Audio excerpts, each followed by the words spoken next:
ఓం శ్రీ గణేశాయ నమ. ఓం శ్రీ గురుభ్యో నమ. ఓం శ్రీ సరస్వత్యై నమ. ఓం నమ శివాయ. ఓం నమో నారాయణాయ. ఓం శ్రీ మాత్రే నమ. వివాహము మనిషి వైవాహిక జీవితం ఎలా ప్రారంభమవుతుంది? ప్రతి స్త్రీ ప్రతి పురుషుడు కూడా యుక్త వయసు వచ్చిన తర్వాత ఖచ్చితంగా వివాహం చేసుకుంటారు. అటువంటి అతి పవిత్రమైనటువంటి వివాహ ఘట్టంలో ముఖ్యముగా హిందూ వివాహంలో ఖచ్చితంగా 16 పనులు ఖచ్చితంగా చేయవలసి ఉంటుంది.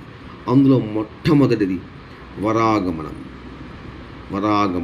2 స్నాతకము, 3 మధుపర్కము, 4 మంగళ స్నానము, 5 గౌరీ పూజ. చాలా ఇంపార్టెంట్ ఇది. ఖచ్చితంగా జగన్మాతకి మనం పూజ చేయించాలి.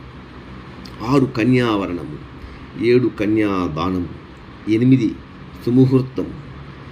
కన్యాదానం చాలా విశేషం. కన్యాదానం 8 సుముహూర్తం, 9 మంగళసూత్రధారణం, 10 తలంబ్రాలు, 11 హోమం, 12 పాణిగ్రహణము, 13 సప్తపది, 14 అరుంధతి నక్షత్ర దర్శనము, 15 స్తారీ పాకము, 16 నాగవల్లి. ఈ విధులతో వివాహ మహోత్సవం సంపూర్ణమవుతుంది.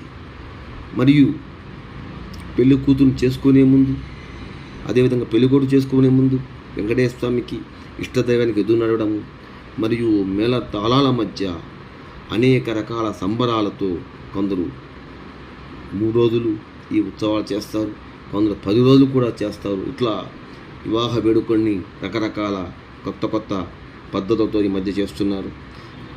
కానీ ఈ వింత పోకడలని పక్కన పెట్టినట్టయితే ఖచ్చితంగా మనం చెప్పినటువంటి 16 పనులు ఖచ్చితంగా చేసినట్లయితే వారి వైవాహిక జీవితము ఆనందంగా సుఖప్రదంగా ఉంటుంది.